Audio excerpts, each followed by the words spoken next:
లోక్సభ ఎన్నికల వేళ కర్ణాటక పాలిటిక్స్ ఆసక్తి రేపుతున్నాయి. 2024 లోక్సభ ఎన్నికలు కర్ణాటక రాజకీయాల్లో కొందరు వృద్ధ నేతలకు దాదాపు చివరి సమరానికి తీపి చేదు గుర్తులుగా మిగిలిపోతున్నాయి.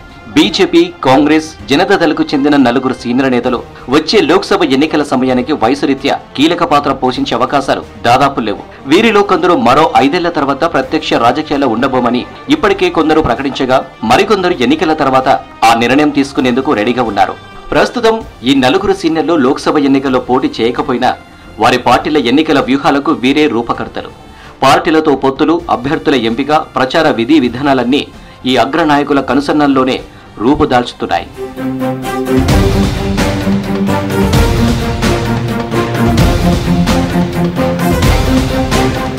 కర్ణాటకలో సరిగ్గా ఏడాది క్రితం నిర్వహించిన అసెంబ్లీ ఎన్నికల్లో జేడీఎస్ కేవలం 19 స్థానాలకే పరిమితమైంది. ఆ ఎన్నికల్లో కనీసం 25 స్థానాలైనా గెలిచి ప్రభుత్వ ఏర్పాటులో కింగ్ మేకర్ కావాలని ఆశించిన జేడీఎస్కు నిరాశే మిగిలింది.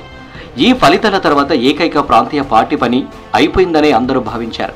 కానీ ఏడాది తర్వాత నిర్వహిస్తున్న లోక్సభ ఎన్నికల సమయంలోనూ జేడీఎస్ కార్యాలయం ఇప్పుడు కలకలలాడుతుందంటే అందుకు కారణం ఆ పార్టీ అధినేత హెచ్డి దేవేగౌడ. అసెంబ్లీ ఎన్నికల తర్వాత పార్టీ శ్రేణుల్లో నిరుత్సాహం నెలకొన్న పరిస్థితుల్లో జేడీఎస్ను నిలబెట్టేందుకు జాతీయ పార్టీ అయిన బీజేపీతో పొత్తు అనివార్యమని భావించి తానే స్వయంగా రంగంలోకి దిగారు దేవేగౌడ. ప్రధానమంత్రి నరేంద్ర మోదీ, కేంద్ర మంత్రి అమిత్ షాలతో నేరుగా మంతనాలు జరిపారు. అందులో భాగంగా బెంగళూరు నుంచి ఢిల్లీలోని బీజేపీ కార్యాలయానికి దేవేగౌడ వేసిన బాటలో ఆయన కుమారులు కుమారస్వామి, రేవన్న, మనవళ్లు నిఖిల్ గౌడ, ప్రజ్వల్ స్వేచ్ఛగా వెళ్లి వస్తూ పొత్తు కార్యాన్ని విజయవంతం చేసుకున్నారు. ప్రస్తుతం బీజేపీతో కలిసి జేడీఎస్ పోటీ చేస్తుంది. బీజేపీని ప్రతిసారి విమర్శిస్తూ వచ్చిన దేవేగౌడ రాజకీయ చరమాంకంలో జేడీఎస్ను బతికించుకునేందుకు తన భావాజాలాన్ని పక్కన పెట్టారు. ప్రస్తుతం 91 ఏళ్లున్న హెచ్డి దేవేగౌడ వచ్చే ఎన్నికల సమయానికి ఇంత చురుకుగా పనిచేయడం కుదరకపోవచ్చు.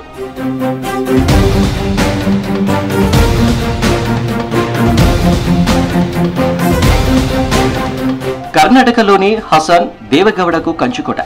గత 4 దశాబ్దాలుగా ఇక్కడ 2 ప్రముఖ రాజకీయ కుటుంబాల మధ్య అధికార పోరు నడుస్తుండగా తాజా ఎన్నికల్లో వారి 3వ తరం తలపడుతోంది. హసన్ నియోజకవర్గానికి దేవేగౌడ మనవడు 33 ఏళ్ల ప్రజ్వల్ రేవన్న ఎంపీగా ఉన్నారు. ప్రస్తుతం కూడా ఆయనే పోటీ చేస్తున్నారు. బీజేపీ, జేడీఎస్ కూటమి అభ్యర్థిగా ప్రజ్వల్ హసన్ నుంచి మరోసారి పోటీ చేస్తున్నారు. ప్రజ్వల్ ప్రత్యర్థిగా 31 ఏళ్ల శ్రేయస్ ఎం పటేల్ను నిలబెట్టింది కాంగ్రెస్ పార్టీ. ఈయన కర్ణాటక మాజీ మంత్రి దివంగత జి పుట్టస్వామి గౌడ మనవడు. గతంలో ఇదే స్థానం నుంచి దేవేగౌడ, పుట్టస్వామిలు పోటీ చేయగా ఇప్పుడు వారి మనవళ్లు బరిలోకి దిగడం విశేషం. ప్రస్తుతం హసన్ నియోజకవర్గంలో జేడీఎస్ జెండాను ఎగరవేయడం దేవేగౌడకు చాలా కీలకం. మనవడు ప్రజ్వల్ను గెలిపించేందుకు ఇప్పటికే సర్వశక్తులు ఒడ్డుతున్నారు.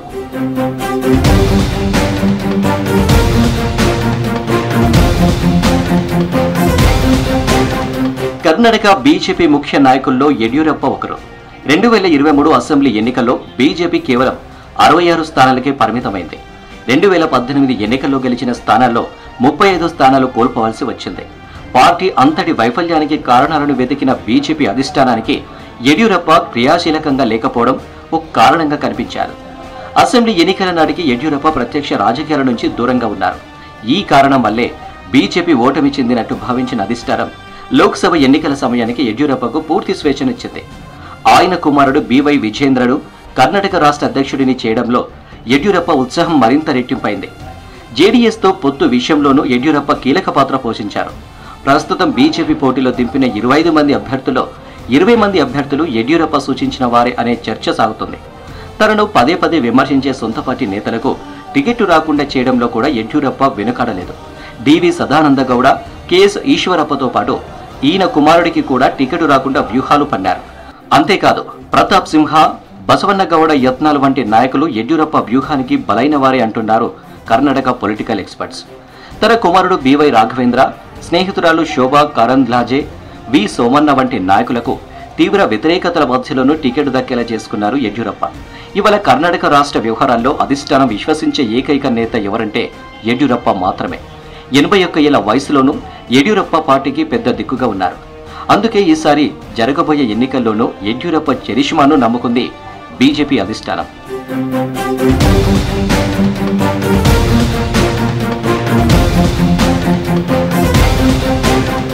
ప్రస్తుతం కర్ణాటక ముఖ్యమంత్రిగా కొనసాగుతున్న 77 ఏళ్ల సిద్ధరామయ్య వచ్చే ఎన్నికల్లో పోటీ చేయబోనని ఇప్పటికే ప్రకటించారు. వయసు రీత్యా అప్పటికి 82 ఏళ్లలో చురుకుగా ఉండలేనని ఆయన భావన తన రాజకీయ ప్రయాణంలో దాదాపు చివరి ఎన్నికలుగా భావించే ఈ లోక్సభ ఎన్నికలు సిద్ధరామయ్య నాయకత్వానికి పరీక్ష కానున్నాయి. అసెంబ్లీ ఎన్నికల్లో కాంగ్రెస్ ఘన విజయం తర్వాత డీకే శివకుమార్ నుంచి ముఖ్యమంత్రి కుర్చీకి పోటీ ఎదుర్కొన్న సిద్ధరామయ్యకు ఈ ఎన్నికల ఫలితాలు భవిష్యత్తును నిర్ణయిస్తాయి. 2019 ఎన్నికల్లో కేవలం ఒక స్థానానికి పరిమితమైన కాంగ్రెస్ ప్రస్తుత ఎన్నికల్లో 20 స్థానాల లక్ష్యంతో బరిలో దిగింది. ఇందులో కనీసం సగం స్థానాలు గెలిస్తేనే సిద్ధరామయ్య ముఖ్యమంత్రిగా కొనసాగగలరు అని రాజకీయ విశ్లేషకులు అభిప్రాయపడుతున్నారు. లేదంటే బాధ్యత వహిస్తూ ముఖ్యమంత్రి పదవిని మరొకరికి అప్పగించాల్సిందే అంటున్నారు. ఈ సున్నిత సూత్రాన్ని అంచనా వేసిన సిద్ధరామయ్య అభ్యర్థుల ఎంపికలో తన నిర్ణయానికి పెద్దపీట వేయించుకున్నారు. ప్రస్తుతం కాంగ్రెస్ నుంచి 6 మంత్రులు, కుమార్తెలకు టికెట్లు దక్కాయంటే అది సిద్ధరామయ్య ప్రయత్నమే అంటున్నారు. బడుగు బలహీన మైనారిటీ ఓట్లు మూకుమ్మడిగా కాంగ్రెస్ పార్టీకి దక్కేలా చేసేందుకు సిద్ధరామయ్య జిల్లా స్థాయిలో ఆ వర్గాల నేతలకు కీలక బాధ్యతలు అప్పగించారు.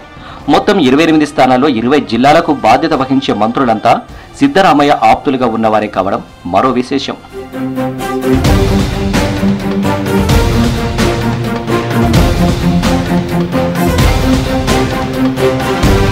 ప్రస్తుతం కాంగ్రెస్ జాతీయ అధ్యక్షులుగా ఉన్న మల్లికార్జున ఖర్గే కర్ణాటక రాష్ట్రానికి చెందినవారే. త్వరలో జరగబోయే లోక్సభ ఎలక్షన్స్ ఖర్గేకు చాలా కీలకం. అందుకే ఆయన చరిష్మాను కూడా నమ్ముకున్నారు కాంగ్రెస్ అగ్రనాయకులు. జాతీయ నాయకుల కరిష్మా బీజేపీకి ఉన్నంత స్థాయిలో కాంగ్రెస్ పార్టీకి లేదు. కర్ణాటకలో ఆ లోటును తీర్చగలిగే నేత ఒక మల్లికార్జున మాత్రమే. ప్రస్తుతం ఏఐసీసీకి అధ్యక్షుడిగా ఉన్న 82 ఏళ్ల ఖర్గేకు ఈ ఎన్నికలు ఎంతో కీలకం. తన రాజకీయ జీవితంలో తొలి అపజయాన్ని అందించిన 2019 ఎన్నికలు ఆయనకు కొత్త పదవులు అందేలా చేశాయి. 2020 జూన్ 12న రాజ్యసభకు నామినేట్ అయిన ఖర్గే ఈ ఎన్నికల్లో కర్ణాటక నుంచి అత్యధిక స్థానాల్లో విజయాన్ని అందించడం ఎంతో కీలకం. కర్ణాటక అంతటా కాకపోయినా ఉత్తర కర్ణాటకలో ఖర్గే ప్రభావం ప్రధాని మోదీతో పోటీ పడుతుందంటున్నారు ఎక్స్పర్ట్స్. ఆ కారణంగానే ఈ ఎన్నికల్లో మోదీ తన తొలి కర్ణాటక ప్రచారాన్ని ఖర్గే సొంత జిల్లా కలబురిగి నుంచే ప్రారంభించారు. 2019 వరకు తాను ప్రాతినిధ్యం వహించిన కలబురిగి స్థానానికి అల్లుడు రాధాకృష్ణ దొడ్డమనని పోటీలో దింపిన ఖర్గే ఈ ప్రాంతంలోనే 14 స్థానాల్లో 12 మంది అభ్యర్థులను తన వ్యూహం ప్రకారం నిలబెట్టారు. ఇప్పటికే ఇండియా కూటమి నుంచి ప్రధాని అభ్యర్థిగా ముందు వరుసలో ఉన్న ఖర్గే తన సొంత రాష్ట్రం కర్ణాటక నుంచి 20 స్థానాల్లో కాంగ్రెస్ పార్టీని గెలిపించాలన్న లక్ష్యంతో దూకుడుగా వెళ్తున్నారు.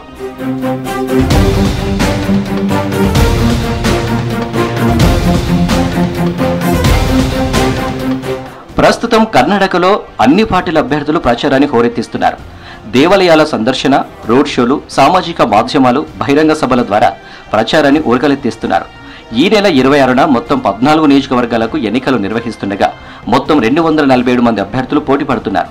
తొలి విడత ఎన్నికలు అత్యంత ప్రతిష్టాత్మక క్షేత్రాలుగా బెంగళూరు గ్రామీణ, మాండ్య, మైసూరు, కొడగు, చిక్కబల్లాపుర, కోలారు, తుమకూరులను పరిగణిస్తారు.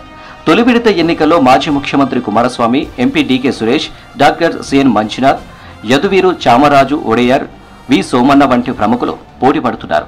రెండో విడత ఎన్నికల్లో మాజీ ముఖ్యమంత్రులు బసవరాజు బొమ్మాయి, జగదీష్ షెట్టర్తో పాటు బీజేపీకి సెగలు పుట్టిస్తున్న కేసు ఈశ్వరప్ప స్వతంత్ర అభ్యర్థిగా పోటీ చేస్తున్నారు.